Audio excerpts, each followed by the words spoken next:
I'm Christopher Neely, Lookout's politics and policy correspondent and author of the weekly In the Public Interest newsletter, which comes out on Monday. Hey, wow, okay, yeah, nice.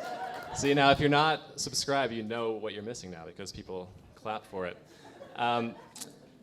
Joining me here tonight at the front of the room, Kim DeSerpa and Kristen Brown.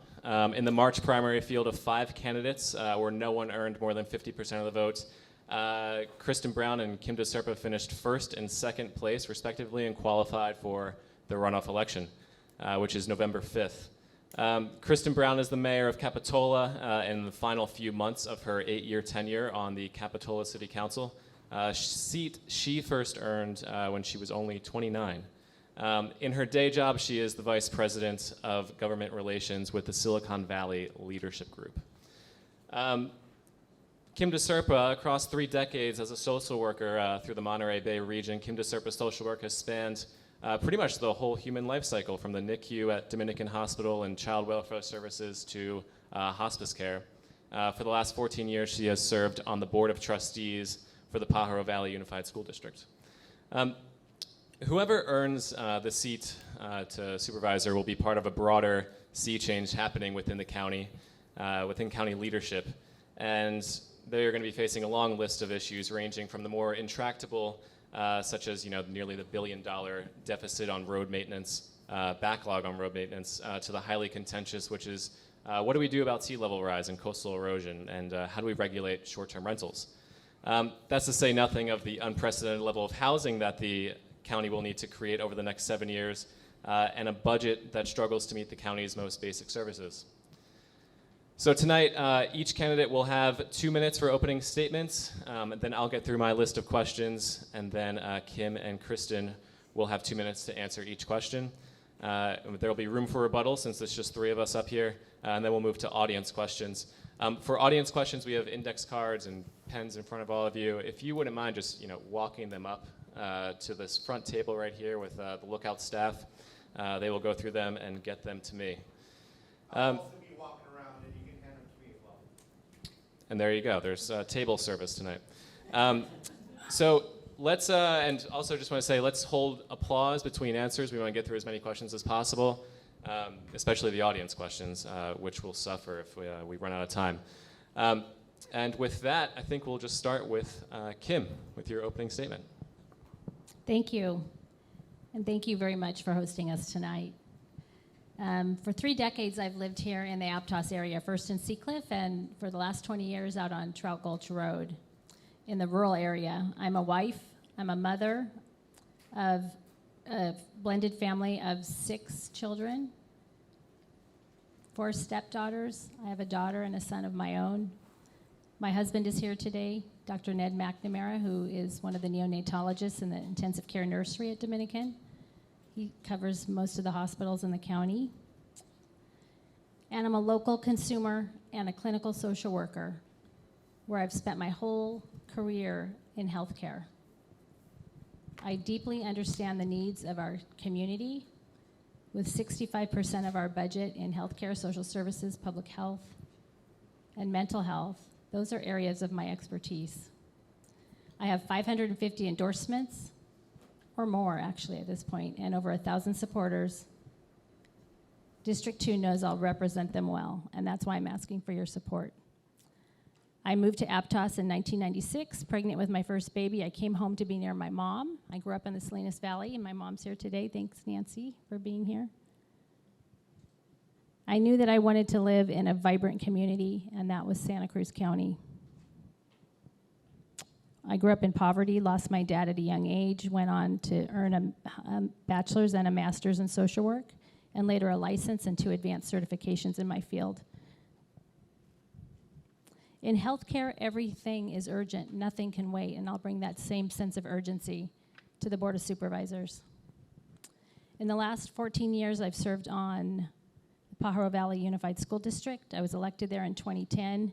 And it's been a role that I have loved, and I have also been challenged by. I've served proudly in the role, and I'm out of time. Thank you. Thanks. And Kristen, yeah, and we're going to have Brittany here doing time, so just Try to keep one eye on her. Okay. Thanks. All right, good evening, everyone. Thank you all for being here. Thank you, Lookout, for hosting this. My name is Kristen Brown, and I'm currently serving as mayor in my 8th year on Capitola City Council. I'm a 4th-generation Santa Cruz County resident from a family with a deep commitment to public service. My grandparents, my great-grandparents, my parents, and now my husband and I care very much about leaving things better than we found them. I'm running for supervisor because I want to be part of solving some of our community's toughest challenges and improving the quality of life for everyone in District 2. In the past 13 years, I've worked in government, nonprofit, and community organizations, including time as a congressional aide for Congressman Sam Farr and Congressman Jimmy Panetta. As the chair of the Metro Transit District and the Regional Transportation Commission, I've supported millions of dollars in transportation and transit improvements. As former president of the Association of Monterey Bay Area Governments, I led the Regional Housing Needs Assessment. I've also served on over 20 boards and committees championing, that's a hard word to say, championing environmental stewardship, mobile home rent stabilization, road repairs, and increased youth participation in government. Throughout my career, I've prioritized accessibility and transparency. And while I earned the most votes in the March primary, I don't take that support for granted. Since then, I've knocked nearly 2,000 doors to speak directly with voters and participated in workshops and forums on housing, fire safety, mental health, coastal resilience, and more. Now, I want to put this education and experience to work for the residents of District 2. I'm honored to have the support of every mayor and vice mayor in the county, Sheriff Hart, the Deputy Sheriff's Association, Professional Firefighters Local 3535, and as of today, the Caprio College Federation of Teachers. I'm excited for the opportunity to serve as your next district supervisor and looking forward to any questions you have. Thank you. Thanks a lot. Okay, so you'll have 2 minutes to answer our questions. We'll have a beeper signal thing when 2 minutes is up. But like I said, try to keep one eye on Brittany. She will be keeping you honest. Okay, so we're going to start. And also let's keep mics kind of close. I think it's kind of low speakers in here. So we'll start this forum with where we began the last forum, which is one of the more newsy items of the day. Last Thursday, the county's contract with its largest employees union expired, and the sides have still not negotiated a deal as of this moment. Union members have characterized the negotiations as among the most tense in recent memory. Union members have filled out strike commitment cards. The county is preparing for the union to strike, which would mean around 2,000 people walking off the job, disrupting county services. The president of the Monterey Bay Central Labor Council recently told me that a good 5 to 10 day strike is a real possibility. Given that union contracts are 3 years, negotiations will be a part of any supervisor's tenure. It's also possible that this may not be resolved by the time the next District 2 supervisor enters office. So given all that, and we'll start with you, Kristen, what is your message to CAO Carlos Palacios, and what is your message to union members as we sit at the precipice of a strike? 2 minutes. Sure, thank you. So I've been endorsed by SEIU 521. My husband is a union member, and I have recently spoken at a Board of Supervisors meeting in support of both SEIU 521 and SEIU 2015, which is the caregivers in Santa Cruz County. There are some serious budget concerns, but my message would be that we cannot balance our budget on the back of these hardworking employees. They are the ones who are doing the work that the county is known for, and if we're not giving them livable wages and good benefits, they're not going to be able to stay here, and we already have issues hiring and retaining workforce because people are going over the hill where they can make more money, and we need to make sure that that's not the case anymore.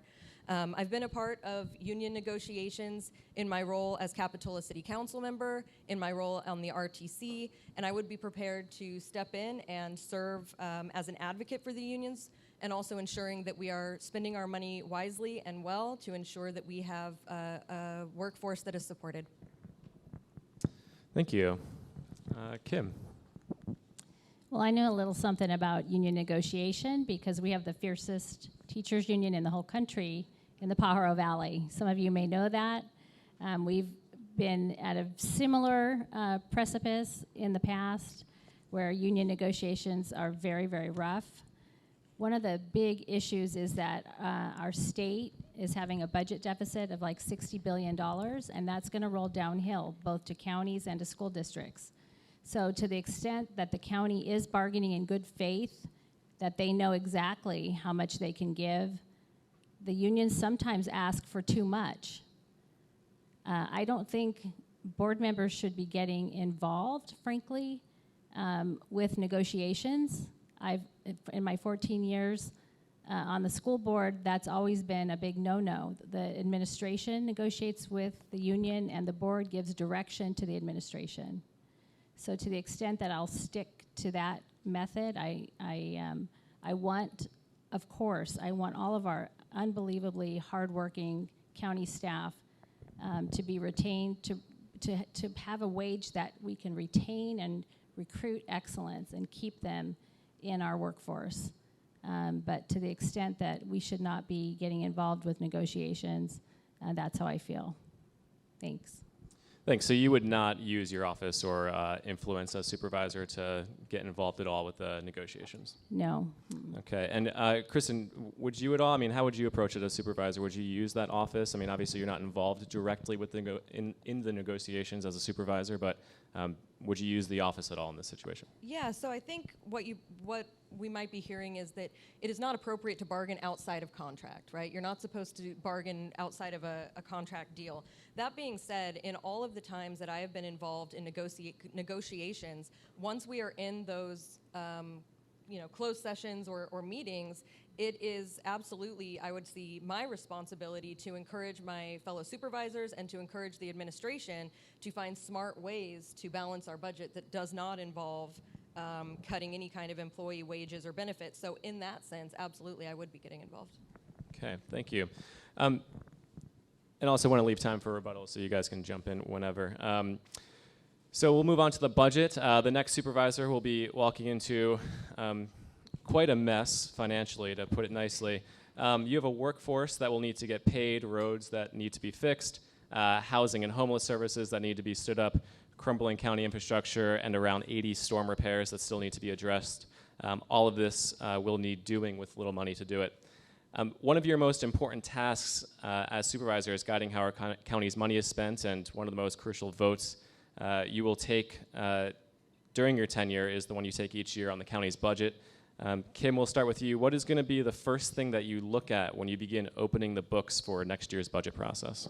That's a really hard question because as a county, we are likely going to need to start tightening the belt around the budget. So I would say nothing is off the table. I really look forward to sinking my teeth into a lot of the budget. I've balanced the Pajaro Valley budget year over year over year for 14 years, a $331 million budget, and I feel really proud of that.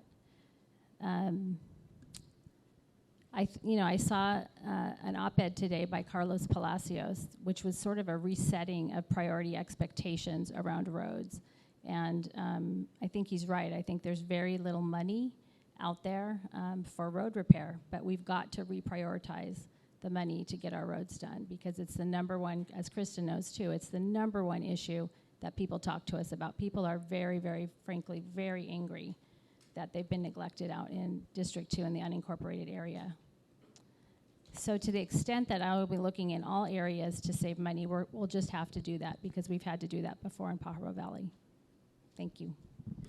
Thank you. And just want to follow up on that. You said tightening the belt. What do you imagine tightening the belt to make more money for? What is it? To have more money for roads, or is there a specific area that you want to tighten the belt for? I'm guessing in all areas. I won't know until I'm there, but I think all public sector budgets are going to need to be reduced in some way. I think that's just an unfortunate reality. I will say this: in the Pajaro Valley, when we hired a new superintendent, one of my asks was that we had a grant writer hired, and we hired Andrea Carlos Willie.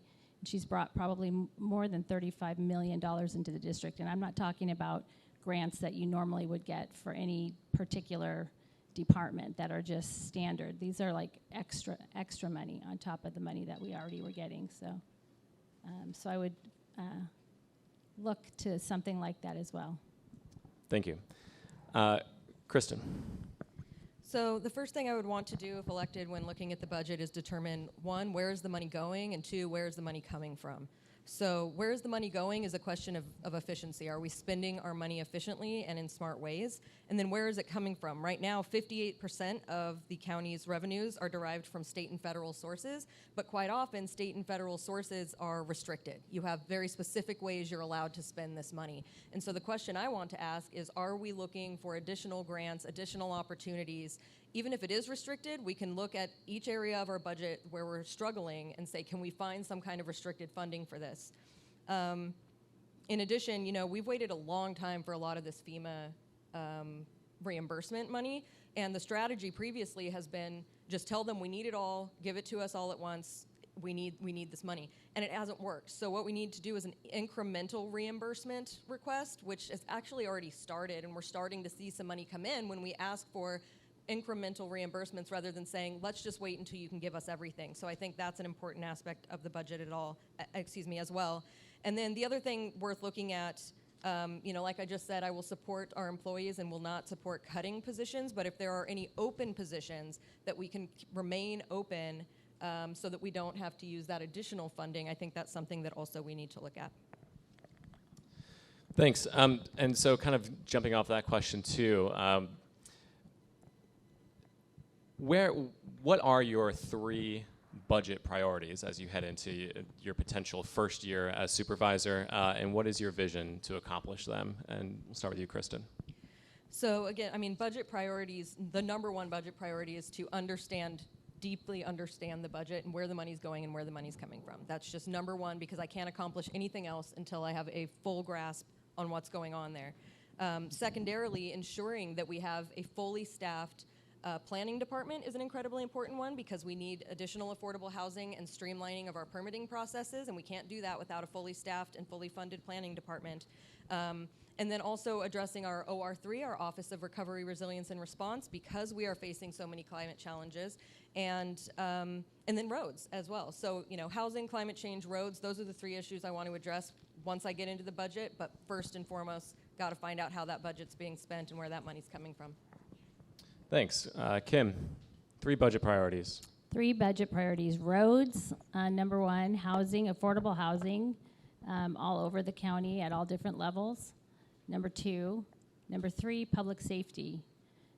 In the rural area, those of us who live out in the Aptos Hills and Corralitos, we don't have access to reliable internet, reliable cell phones. We understand our landlines are going to be taken away. That's going to make everybody that lives out in that area very, very unsafe. We need to have better connectivity, and we've been really neglected out in the D2 area for a very long time. So between that, making sure our sheriff is fully staffed. In the Pajaro Valley, we have student resource officers, and the sheriff's department has not been able to staff those positions in more than 2 years because they don't have the staff to make that happen. So to the extent that we could recruit and retain more public safety officers, more deputies in our area, I think that's very, very important to the public safety. The other thing I'll say is that, we're at risk for wildland fires, and to the extent that we could help with that to make sure that we've got a first responder system that is intact and that works for everybody is very, very important. And to accomplish each of your budget priorities, Kim, I heard you say before, tightening the belt is going to be really important in how you're thinking about budget priorities. And Kristen, is it that you're going to be looking for grants? How exactly do you plan to accomplish your budget priorities? Yeah, I think grants are a big part of it. And then, I sound a little bit like a broken record here, but what are the opportunities that we have to make our budget more efficient? Where can we stretch our dollars? And yeah, the grants are incredibly, incredibly important, and we need someone who's able to advocate for our county at the state and federal levels, and that's something that I've done in multiple experiences that I've had. Most recently, in my day job, I built a coalition of business and community leaders that successfully advocated for $5.1 billion for the BART train out in the Bay Area. And so these kind of opportunities, they don't come along often, but they come along, and you need someone who can be a really strong advocate and build a coalition, because coalition building is really how you get these dollars in the door. Thank you. Okay, I want to talk about roads a little bit, if we can leave it there. District 2 has the most linear road miles of any district in the county, and our road infrastructure is crumbling, as you've both talked about. Of course, it's a bigger issue than just one district. 63% of county roads are in poor to failed condition, according to a recent civil grand jury report. The county has nearly a billion, with a B, dollar backlog in road and culvert maintenance. And that number, according to that investigation, is not an accident. It's the result of decades of policy decisions that saw the county, quote, and this is from the investigation, forego spending money on the roads that are in the worst condition and concentrate on pavement preservation on roads that are already in fair to good condition. Many unincorporated roads haven't been resurfaced for decades. Despite all this, the supervisors this year approved a budget with a 16% reduction in road maintenance. It seems that something needs to fundamentally change around how the county handles roads. You've both mentioned roads as a priority on the campaign trail. Kim, we'll start with you. Where has the county failed, and how, as supervisor, would you tackle this issue any differently? Thank you. My road was mentioned in Carlos Palacios' op-ed, Trout Gulch. I actually called Public Works multiple times this last year and had them drive it with me so that I could show them all of the different areas that have failed in some of these storms that haven't been repaired. People are just absolutely fed up. Our county cannot just even make the basic infrastructure work for average people. And so we've got to reprioritize road repair. What was the? How will you tackle? How will you tackle the issue differently than Zach? I mean, I don't think either one of us know exactly how to do it. I mean, I think if Zach could have done it, it would have already been done. But to the extent that we just had Measure K pass, which is a half-cent sales tax in the unincorporated area, it's been embargoed due to the lawsuit from, I can't remember his name, but I know he's up in the San Lorenzo Valley. I believe that particular lawsuit is potentially settling, and that money is being collected now, and we can use that for road repair. So I think between Measure D, Measure K, and whatever money we can get back from FEMA. I mean, it was Zach's staff member, Allison Violante, who really worked hard with FEMA and got $24 million back recently into our county. So to the extent that I would continue to fight and work very, very hard to make some of that money come back into our county, I'll do that. And Kristen. Sure. So some of you have probably heard me talk about the red, yellow, and green roads before, but essentially when you look at our roads, the roads that are red are the roads that are in the worst disrepair and the most expensive to fix. The ones that are yellow are falling into disrepair and a little less expensive, and the ones that are green don't need repair right now. We don't have to worry about any money on them. What we need to do is find a really smart mix of addressing the yellow roads and the red roads, because if we only put money towards the red roads that are the worst disrepair, then we're going to use all our money on one or two roads, and that's it. And in the meantime, all of those yellow roads are going to fall into further disrepair and become red roads. And all of our time will be spent in reacting instead of being proactive. And so we need to ensure that we are doing some maintenance to prevent roads to fall into complete disrepair, while also addressing the ones that are emergency access routes that are preventing people from getting to their homes, et cetera. In terms of funding, so there's the CSA 9D, and community service area, and it hasn't been changed in a long time, and so it's not bringing in as much money as it possibly could. It would require a vote of the Board of Supervisors, and then a kind of protest vote of the people, I believe, to say 50% of us, more than 50% of us don't want this, for it to change. And so that's something the Board of Supervisors is going to need to look at, is how can we change the assessment of CSA 9D to bring in more money for the roads. Additionally, there's a call for projects that the RTC puts out every 2 years. I was a part of that call for projects last December 2023, and we put millions of dollars into the road, but that is where our opportunity is to determine how we want to prioritize our projects when the RTC is saying, hey, we've got state and federal funding to put towards the roads and our transit, and some of that money is restricted for transit, but most of it we can put towards roads. And that's our opportunity to look and say, where are we going to put this money and how are we going to do this?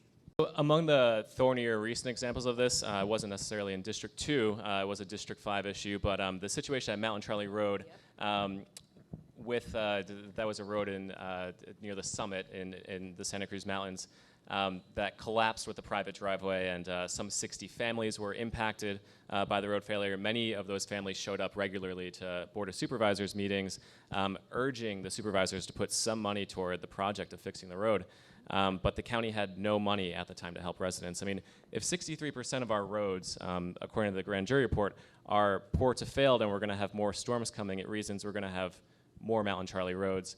And not necessarily just in the mountains. I mean, I think of, what is it, Eureka Canyon Road, which is really in bad shape in District 2.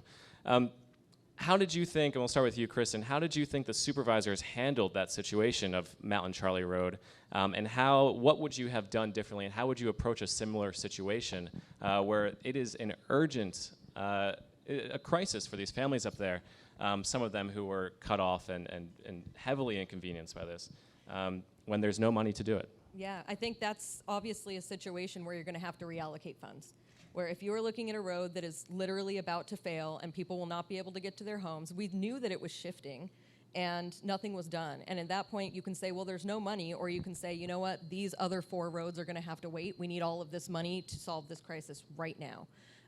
That is one of the situations in where the red roads need to be addressed right away. And so, again, it's going to need to be a smart prioritization between those roads that immediately need to be addressed by reprioritizing some of the money from the other road projects. Thanks. And Kim, how did you think the supervisors handled that Mountain Charlie Road situation? How would you approach a District 2 road with... It was a public safety issue, for sure. They needed to wait until that road stopped moving before they could do anything. But to the extent that I have contacts and people I collaborate with all over the county. Teresa Bond is a school board member up there, and Teresa and I got together and actually contacted FEMA through the U.S. Department of Education, and we were able to get money through FEMA for the Mountain Charlie residents to help with their transportation. Similarly, we had a problem down in Felipe Hernandez's district on Paulson Road, which floods every single year during this, during the rains and the storms.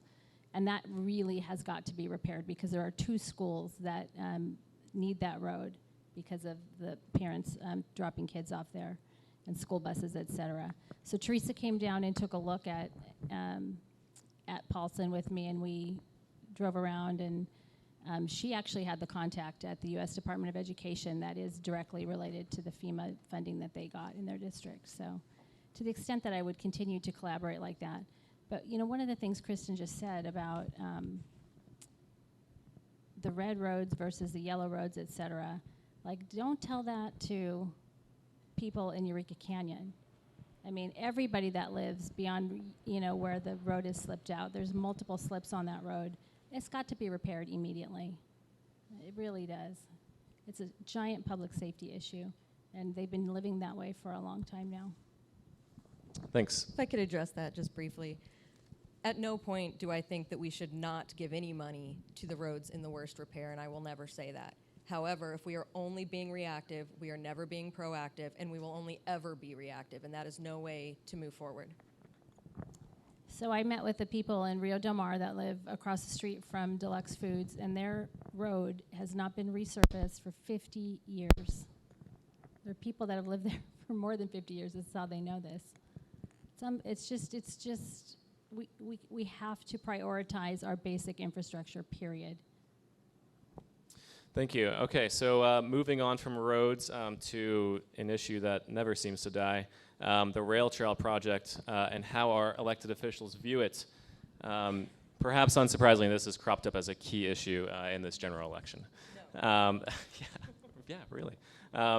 So since each supervisor gets a seat and a vote on the Regional Transportation Commission, how you view this issue has significant impact. The issue, as many in this room already know, splits people into a few broad factions. The people who refuse any fate that does not prioritize the rail line and kind of see any deviation from that as a betrayal of voters. Those who don't see the rail in our future and believe the county should focus on other transportation initiatives. And those who maybe can see the rail if they squint really hard but really just want the coastal trail to materialize as soon as possible and support the idea of focusing on the trail, even if it means pulling up some of the rail infrastructure and putting it aside for later. We'll start with Kim. How solid is your vote to prioritize the rail portion of the Coastal Rail Trail project? Is this something you are committed to advancing no matter the financial cost? No. So I think Kristen feels, well, I don't want to speak for Kristen, but I think we're both eagerly awaiting the January 2025 report on feasibility and whether or not it'll be supposedly the last report around can this county afford both the rail and the trail. I'm skeptical. There are more than, I think, 22 to 25 bridges and trestles that need to be completely replaced. None of them are viable for a train at this point. And there's just tremendous amount of, I would say, heartache. There's like public domain issues. We've got, I talked to two senior women who work at Caroline's they don't work there, they volunteer there. And they were in tears telling me about their mobile homes that are going to have to be moved a significant amount back from where the rail line, I think they want 25 feet. I don't think people really understand the heartache that's going to happen all along the rail line where people can't afford, who are living on very fixed incomes, can't afford to move their properties. So I grew up in Monterey County, and we've had a beautiful, beautiful trail there for decades, and I just don't understand why we can't put the trail down now. It just doesn't make any sense to me. I would like to be able to use it in my lifetime. I am 57 years old, and at this rate, we won't be able to use it. I mean, I'll be like, in my 70s before it ever gets developed. So I'd like to be able to use it now, and I think everybody should be able to use a trail now. So whether it's with a rail or not, I'm very dear friends with the Leopolds. I understand how hard John worked buying that rail line. A dear friend of mine is Pat Dellin, former director of the RTC. I have very dear friends where the rail means quite a lot to them. And I've heard some people who are my detractors say that I will say anything to anybody about this, but I've always maintained my stance that I will vote for a rail if it makes sense feasibly. Thank you. Okay, Kristen. Sure. So I'll start by saying there's a huge amount of misinformation and people out there creating fear around this whole project, and it causes our community to be divided, and we don't need any more of that. The trail is happening now. We've got 18 miles of the trail funded, under construction, already done, or having the environmental impact studies cleared. So the 18 miles already happening. The trail is underway. In terms of the rail and the financial cost, yeah, this is going to be a huge project. This is going to be a huge undertaking that will impact the future of transportation in Santa Cruz County. And that requires a long-term commitment and a lot of funding. And sometimes we have to grit our teeth and say, let's do this. This matters for the future. Now, in terms of, whether or not there's going to be enough money, these are not the kind of projects, when they're this big and these long-term, that you say, we got to get all the money collected together and then we can start, because these grants have deadlines on them. So you have to go in this incrementally and in phases in order to get it done. In terms of the idea of the folks that will be losing their mobile homes, if my opponent spoke with two, then that's the only two, because there is a number of mobile homes there's a number of properties encroaching on the rail line. I just reviewed the report today that was given to the Mobile and Manufactured Home Commission last week, and there's a number of fences and sheds that are in the right-of-way that will need to be removed, but a much smaller number of actual mobile homes that will need to be somehow moved or replaced. Our report went through home by home to look at that, and certainly this is something that is a big issue that I have been working with our staff to determine how we can address compassionately. But the idea that we should just say these challenges are too big, it's too hard, we can't find the money right now, so let's not do it, that's not something I can stand by. And I believe that once this rail infrastructure is removed, if it is removed, it will never come back again. We used to have rail through the Santa Cruz Mountains, and that's gone, and we never got it back. We don't want to have that happen again here. Thanks. Kristen, is there a point where is there like a cost figure or a timeline where the rail project actually becomes infeasible? What's your view on that? Sure. So in terms of construction capital, that's going to be really expensive. We can find a lot of grants for that. When we get to the operations and maintenance aspect of it, that is when we're going to have to start considering if we're going to need to ask the public if they're willing to fund operation and maintenance. Public transportation is a public utility. It does not fund itself. It never has. And so what we will need to be asking the people is, okay, in the most recent Measure D, you said to us, do not pull those tracks up. We want you to continue to plan for passenger rail. And likely, and I'm assuming probably 2028, we will have to start asking people, okay, are you prepared to fund operations and maintenance of the rail? And that will be the next opportunity for the public to tell us what comes next. So the public will get another chance to temperature check on support for the rail. We'll get that. Based on the conversations that I'm having and our understanding about the future of this, that will be necessary. Okay, great. And Kim? Well, I am worried about the operational expense of running a rail system. We can't afford to do the basic infrastructure right now in our county. I'm not sure how we'll then afford a rail operation. I think Kristen's right. I think that it will have to be funded by yet another tax. And I don't know about any of you, but we have a lot of school bonds. We have fire bond. We have a lot of extra taxes on our property taxes. We also have SoCal Water Creek that's just hiked its rates. People on fixed incomes cannot continue to afford these types of assessments over and over and over again. And so to the extent that I am sort of standing up for people that are seniors on fixed incomes, I worry that that this is yet another expense that they won't be able to manage. Can I Thank just you. speak Yep. to that Yeah, you briefly? may. So the idea that the county won't have funding for operations, the county will not be the operator of a potential passenger train. In fact, my opinion on this matter has shifted over time based on my understanding given to me from the executive director at the RTC, the executive director at the Metro Transit District, et cetera. And in speaking with the leadership at the Metro Transit District, they're of the opinion that Metro could potentially be the operator of this rail service, which would allow us to bring both passenger rail and our bus transit service together, and would allow the dollars to come through to the Metro Transit District from the state and federal government, because there are dollars that are restricted for transit operations and maintenance. In the past, when we've talked about transportation funding, my opponent has suggested that at the RTC, I have voted to take money away from roads and give it to transit. But I think that this is an opportunity to explain how transportation funding works, because the truth is that Senate Bill 125 funding is earmarked specifically for transit operations. And so that's the money that we put towards transit last year, and that's the kind of money that we could bring in towards Metro to operate a passenger rail service once we get there. And Kim, you wanted a rebuttal.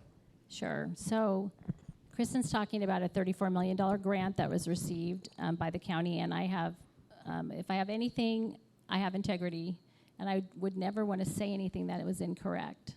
And I checked in not once, not twice, but 3 times with Zach Friend to make sure that I was right about this, and he said I was right, that money was earmarked for roads and instead given to Metro. So my problem with this whole plan is that the Metro isn't able to balance its budget right now. It's just not. And so to then lay a rail line on top of that, it doesn't add up to me. It's just so much money. I have the staff report from December RTC meeting that indicates that that money is earmarked specifically for transit and was not taken from roads, and I'm happy to show it to anyone who's interested. And that's fine. So if you receive $34 million, then $34 million should have gone to roads. That's not how transportation funding works. You cannot, if the state gives you money and says this money is for transit operations, you can't say, great, we're going to use it for roads. It's a matter of understanding how transportation and transit funding works at the state and federal level.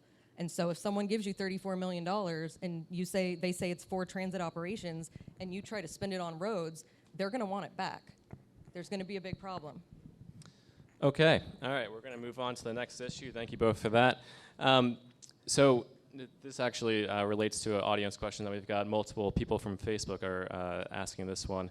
But one of the more attention-grabbing headlines we've seen this year, as measured by emails we've received and I guess page views as well, was that $4.7 million fine the Coastal Commission levied against the Rio Del Mar HOA for privatizing a coastal walkway the state determined to be public. This is obviously a prime piece of real estate in the middle of your district and involves constituents, the county, the state government. In your mind, in your view, who is right? And as supervisor, how would you have used your office to approach this issue, which ended up being, which still is very contentious? And we'll start with Kristen. Sure. So I think the Coastal Commission has made it clear that that's public access and needs to be open to the public. We need to ensure that everyone has coastal access, and there's also some ADA accessibility issues here with having that area closed off. I would be a strong advocate towards the Coastal Commission and any other agency that thinks that that should be closed off. I would be a strong advocate for ensuring that it reopens, because I hear a lot on Aptosia and other Facebook pages that people want that access again. And the fact that it's being closed by a small number of wealthy property owners does not serve the greater good when it comes to coastal access in our region. Thank you. Kim. Well, I see it a little bit differently. So, very well-respected Judge Timothy Volkman found in favor of the homeowners there and levied a big judgment against the county. I think more than $13 million. So I think it's going to continue to be seen through the courts, with the Coastal Commission likely weighing in. I know the county has appealed the decision, but I don't know who has jurisdiction. I don't know that anybody knows who has jurisdiction, the Superior Court or the Coastal Commission. So that is going to wind its way through the courts. I've said I'm very neutral on this issue. I think the courts are going to decide this. I will say that I feel very dismayed that the county has spent millions of dollars litigating this particular case, when I believe a settlement could have happened that would have benefited everybody. So to the extent that, I mean, that's how I've dealt with this on the Pajaro Valley. We had many, many lawsuits before I got on the board. And under my leadership and jurisdiction, we have pretty much done away with all the litigation. And so to the extent that the county is allowing and going forward litigating this, when instead of $7 million could be spent on road repair, like, this issue to me is not, it's not worth that amount of money. We have a child, we have a young, a 30-year-old daughter in a wheelchair, and we walked that area, and it didn't give us any more access to the beach than we already have. So, so I kind of scratch my head about it, but I am basically neutral on the situation, and I'll let the courts decide what happens next. I'll be interested to see what the outcome is. Thanks. Thank you. Okay, moving on to more coastal issues. Sea level rise and coastal erosion are dramatically changing the shape of our coastline and coastal bluffs. As we all know, one of the big questions is, how as a community do we respond? What is the government to do? What is the government to allow? Do we allow the armoring of the coast, trying to protect what exists as it exists? Or do we, as a community, respond by retreating from the coast and allowing nature to take its course? The former is expensive and could have negative downstream environmental impacts. The latter sounds a lot like leaving those who have properties against the coast behind. District 2 has a heavily developed coastline and a lot at stake in this equation. So, Kim, we'll start with you. As supervisor, would you support coastal property owners armoring the coastal bluffs to protect their own properties, despite the possible impacts it could have on the rest of the coastline? Thank you. Yeah, well, that's already happening in many places, including, in the Seacliff area.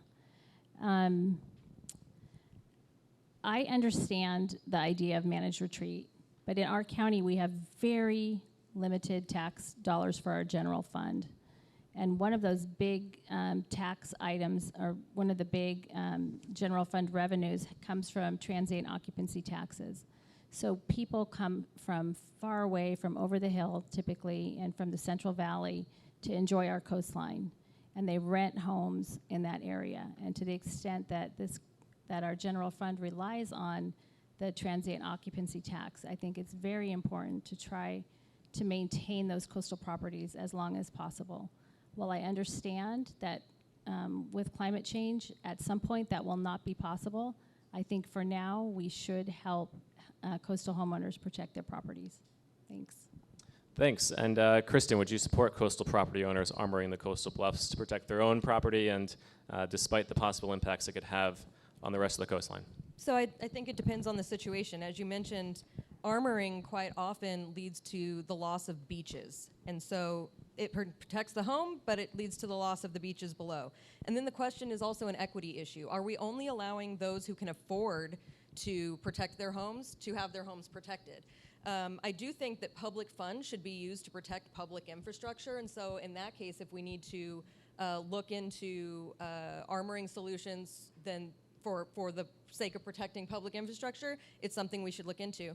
I was recently at a workshop put on by the Coastal Commission that was specifically about local hazard mitigation plans, and what they're looking at right now is what they're calling neighborhood scale solutions to coastal hazards. And that means in some neighborhoods, some areas, it might be appropriate to armor a bluff. In others, managed retreat might be the more appropriate way to go. And they're trying to figure out how to determine which areas you would do which solution. In the meantime, managed retreat doesn't mean, hey guys, sorry, it's bad for you, time to move out.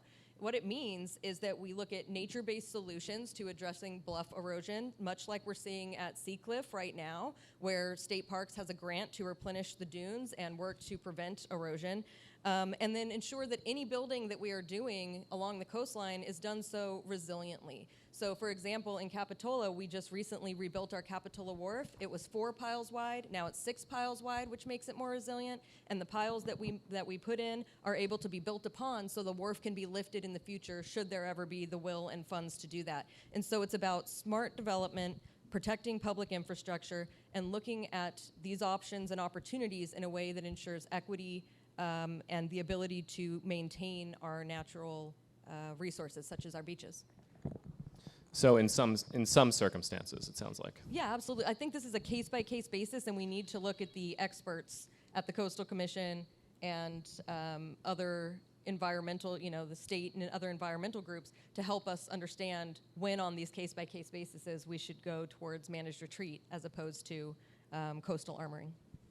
Thank you. Okay, so last question from me, and then we'll move on to audience questions, and thank you. We have a nice pile here. So in the other supervisors race, there's a lot of talk. A lot of the rhetoric has been about shaking up the status quo. Both candidates really view themselves as their campaigns as crusades against what has been, and they want to come in and shake things up. And they say the way things have been done have not really served the constituents of District 5. And I haven't heard that same kind of rhetoric in this race, but I'm curious, like how you view yourself coming in. Do you see yourself as coming in and as the person to kind of keep this ship afloat the way that it's been, or will residents and constituents really feel the change of you coming into the office versus Zach? And we'll start with Kristen.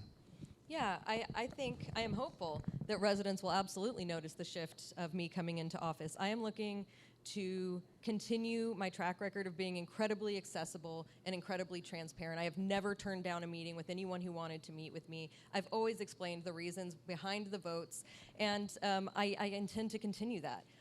In terms of, kind of shaking up the status quo, sure, I think even in Capitola, there's some folks that might not be happy that I've, shaken up the status quo over the last 8 years, but I am interested in finding innovative solutions and ensuring that we're continuing to make decisions that improve the quality of life for our residents. And sometimes that does mean shaking up the status quo and doing things differently than they've been done before. At the same time, there's no need to reinvent the wheel when things are going right. So we just got to improve on it, continue it, keep it going, and look for other opportunities wherever they may be. Thank you. Kim. Well, in my recent experience, I've had a track record of successes that I can point to. And sometimes success takes a long time to achieve. I will say that I have a great deal of respect for Zach Friend, and I think Kristen probably does too. He's been very generous with both of us, meeting with us regularly to sort of prepare us for the seat, depending on who's elected. And I think that's been a really nice thing for him to do, because that never happened with him. But I guess I'll say that, Zach has never been, before he took his seat, he had never been elected to anything. Neither had Ellen Peary before him. What you have before you today are two women who have been governing for a long period of time, 14 years at the Pajaro Valley. I've only missed 3 meetings in that 14 years, which is like unbelievable, frankly, because they're no fun. I mean, we go past midnight, right? So I've been very dedicated to making things better for the children and families in the Pajaro Valley for more than a decade. And Kristen has done a great job in Capitola, where have you been in office 6 years or 8? 8 years. I mean, both of us have governed, and so what you're going to get are people that are very seasoned. What's different, I think, about me is that I'm not beholden to unions. I'm not beholden to the Santa Cruz machine. I actually have lived for 3 decades in Aptos, and I want to serve people. 50% of this job at the County Board of Supervisors is helping people with constituent casework, with actual problems that you're having with county government. And that's where I am an expert. That's where I shine. I have critical thinking, complex problem-solving skills, and I love helping people. So that's what you're going to get with me, is you're going to get somebody who knows how to get things done and who does it with compassion, equity, and that is it. And punctuality. Chris. Yeah, I just want to speak briefly to the comment about being beholden to the Santa Cruz machine. So I'm not quite sure what the Santa Cruz machine is, but I can venture a guess. And what I want to share is that regardless of what elected body you're on, you need to have good relationships with other elected officials. You need to have good relationships with community organizations, because you need to be able to build coalitions and bring a broad base of support, and you need to have 3 votes. Anytime you're on a board of 5, you have to have 3 votes to get anything done. And otherwise, sure, you can absolutely have your protest votes. You can say, I'm going to vote against this to prove that I'm against this, but you will be entirely ineffective, because you'll never find 2 more people to vote with you. You won't have the community's support. And so if you want to be effective, you need to have people beside you who support you and want to work with you. And I think that that's something that I can bring to the table. And I agree with that completely. Okay. All right, we're going to move on to audience questions. All right, we'll start this one with a quote, actually. This is kind of an interesting one. This is from Facebook. The internet is so bad here that this live stream barely comes through. I'm using rural internet, only 6 minutes from Aptos Village. So we'll start with you, Kim. What will you do about rural internet? Well, the good news is that, thank you for that question. I'm well aware. I lived also 6 minutes. Maybe you live in my house that I used to live in. But the truth is that I was a single mom, and I had 2 kids that needed the internet to do their homework. And I was on HughesNet, which was the only thing available to me at the time, and it was $300 a month. And if you can imagine trying to pay a mortgage, your property taxes, your electricity bills, your food expenses, your daycare, the sports teams, and all of those things, and then having on top of that to pay $300 a month, and my kids would blast through the broadband within like the first 7 days, and then I'd have to pay another $200 to keep it going. I mean, I'm furious about this, and I've been talking to the Board of Supervisors for many, many years. We would see these articles about how the city of Santa Cruz was getting a faster DSL or whatever. They were getting fiber. And I was like, why are they getting fiber when those of us in the rural area don't even have the basic connectivity? And that still remains the case today. I'll tell you that I sold that house at 3130 Trout Gulch, and I moved to 2284 because I have a DSL line at 2284, and we did that because we have a daughter with a disability who has to be able to connect. I feel very sad about that because I loved my property and I would have loved to have stayed there, but I just had to make choices. So to the extent that I will fight for this and work for this, you can count on me. I know that the Monterey Bay Economic Partnership, and I know Kristen's been involved in this, has just come on a great big grant that is supposed to help those of us in the rural area. I haven't really seen the plan, so maybe Kristen can talk more about that, but I look forward to that. We have service providers out there, Etheric, that have been there for a long time with excellent upload speeds. Thank you. Kristen. Sure. So yeah, I agree that expanding broadband access is critical for equity and economic growth, and I think the pandemic really made that clear to us when there were so many people who couldn't get their schoolwork done, who couldn't work remotely. It was a real issue, and it continues to be a real issue. I am already working to help address this. Recently, I advocated for a grant that Cruise.io received, $5.6 million for its Equal Access Summits to the Sea project. I took a tour with Cruise.io on to look at some of the different potential opportunities for expanding broadband access, and then advocated through a letter and meetings for that grant, which was funded. The good news is, there was recent funding of about 14 million in new grants, in addition to 45 million in grants that was funded earlier in the year. So the money's coming, but it's never enough, and we have great need. There's great need, and the resources are scarce. And so we need to continue to advocate to bring in more funding. We need to incentivize more internet service provider participation, because right now there is a very limited number of internet service providers that even want to operate here. And then additionally, a focus on public-private partnerships. I think that will help us to ensure progress towards our local broadband goals. Thank you. Thank you. Okay. Next question from the audience, and we'll start with you, Kristen. Measure Q, which is the parcel tax, wildfire protection, environmental protection, parcel tax. Do you support it or oppose it? I support it. And you will vote for it? Absolutely, yes. Yeah. I support it, and we will vote, and I will vote for it. We have, like I just said, our needs are great, our resources are scarce. Some of these needs, we've got to be willing to put additional money towards, and wildfire resilience and water resources, incredibly important. I absolutely stand behind that, and will vote for it. Thanks. Kim? Yeah, I lent my name to endorse Measure Q. There's a piece of Measure Q that's land trust, correct? I believe so. Yeah. So in 2007, I actually put my family's agricultural property under a conservation easement, and I feel very proud of that work. And to the extent that the land trust here could do more with some of the money to conserve and protect our wild areas, I'm all for that. Thank you. Thank you, and you will be voting for it? Yeah. Yes. Okay. Thank you. Okay, so this is a local question here, hyper-local, actually. As supervisor, how might you support staff and students enrolled at Cabrillo and the school districts within District 2, especially around civic engagement and mental health advocacy? We'll start with you, Kim. And we're going to start doing 1 minute on the audience questions. Okay. So I've already been advocating that for the last 14 years, especially as a mental health professional. We've put in multiple licensed clinical therapists and social workers into our district to help with mental health needs. To the extent that I could also be a liaison on education issues and mental health issues with the County Office of Education, I would be very happy to do that.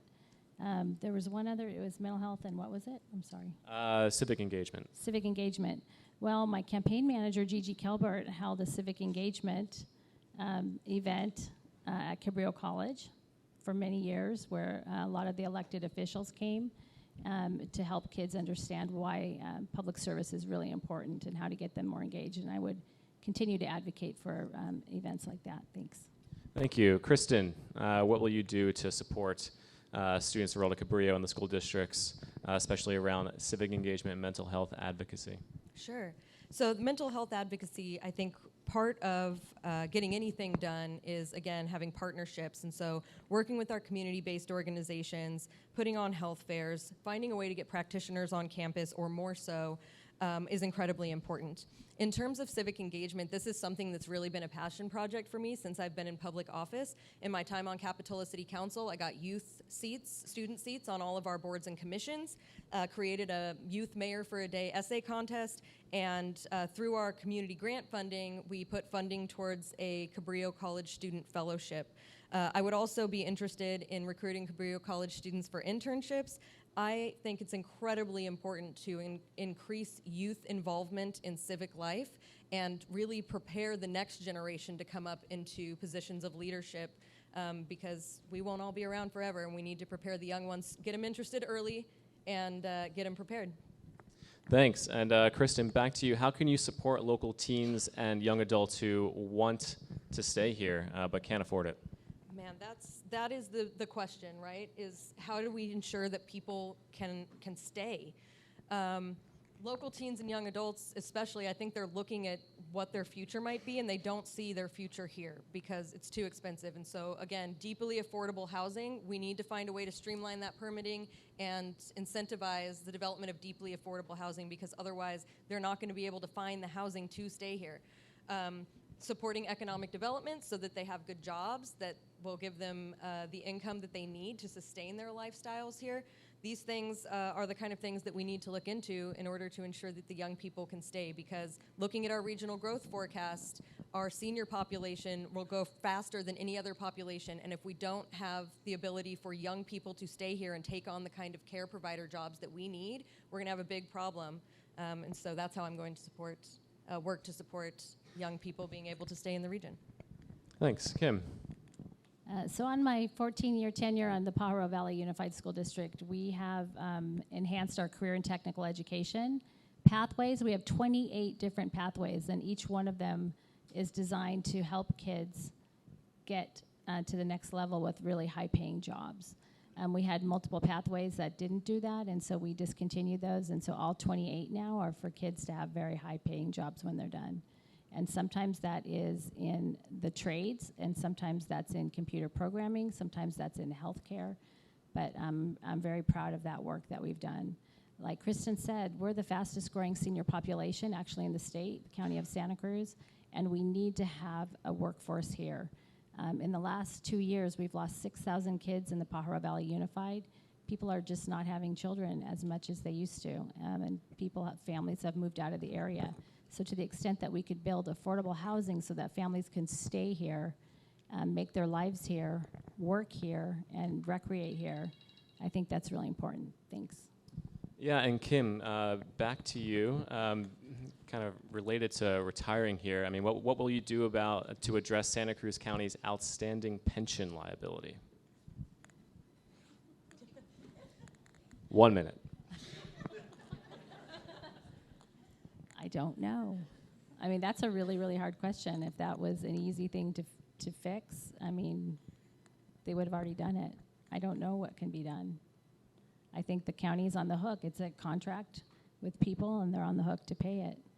One of the things that we've done in the Pajaro Valley is over the last probably decade, the state has shifted the responsibility of funding the pensions onto the district, where that wasn't the case in the past.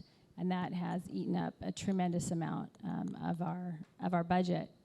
So I don't know, maybe Kristen has a better idea about how to answer this question, but I do not. Yeah, definitely one of those intractable issues. Kristen, what's your take? Yeah, no, I agree. The OPEB issue has been a huge problem in public agencies across the board. I think in the city of Capitola, we even put some extra money towards that issue, and it just wasn't enough. So I mean, I'm with Kim on this one. This is a really tough challenge that there is no easy answer to. Yeah, it's going to be a tough one, and I mean that's part of why in the city of Capitola we've got a ballot measure now, is because those expenses are so high for the city that it's impacting our budget. So yeah, I don't know that I have a good answer on that one right away. Yes, public entities just have to put money aside, and that's why people wonder, where's the money? I mean, a lot of the money is wrapped up into health benefits, into pensions, and pay. In Pajaro Valley, 89% of our budget, we have a $331 million budget, 89% goes to people in the form of either pay or their pensions and their health benefits. It's very, very expensive, but they're the most important thing in the county services and in the school district. People, your workers are very, very important, and you have to invest in them. Thanks. Okay, this is going to be the last question. So District 2, is one of the probably the most geographically diverse region or district in the county. It stretches from Capitola coastward down to Pajaro Dunes and goes as far inland as Corralitos, Freedom, and Aptos Hills. it's a lot of different constituencies in there. And so you have the rural, the urban, agricultural, and the coastal. I mean, this person wants to know, how will you stay connected to constituents after you are elected? And we'll start with Kristen. Sure. So when elected supervisor, I want to ensure that there are opportunities for people to reach me however it's most convenient for them. There's flyers out in the lobby. I'll be having a virtual town hall in a couple weeks. I want to have virtual town halls for those who aren't able to make it due to work commitments or childcare commitments. I want to have in-person town halls for people that want to participate in person. I'm always open for office hours and meetings. And again, I've spoken with several residents already in District 2 who have reached out to talk to me about their concerns, about drainage in Seacliff Village, about fees on businesses in Aptos. I've talked to folks in Corralitos who have an issue with the fact that they can't build additions onto their housing because they're outside the urban services boundary. I am already working with residents to try to address their issues, and that's what I want to continue doing. So town halls, newsletters, office hours, always open for meetings. My business card that I have with me has my cell phone on it, and if anyone wants to write it down, it's 435-0806, and that's how you can get a hold of me. Thanks. Kim? Much of what Kristen said is what I'll do. For the past 15 years, I've worked as a manager or a director in healthcare. Right now, I'm working at the hospital in Salinas, and when you walk through the hospital doors, you don't leave until the work is done. I'm a very, very hard worker. I am so looking forward to being your next county supervisor. I cannot wait to get out and be out in the fields, to do Leadership Santa Cruz, to meet with people ongoing. It's been eye-opening, actually, to be on the campaign trail. And the best part of it, it's been hard, but the best part of it is meeting really interesting, cool public servants and people. And so to the extent that I can continue to do that across my tenure, I will.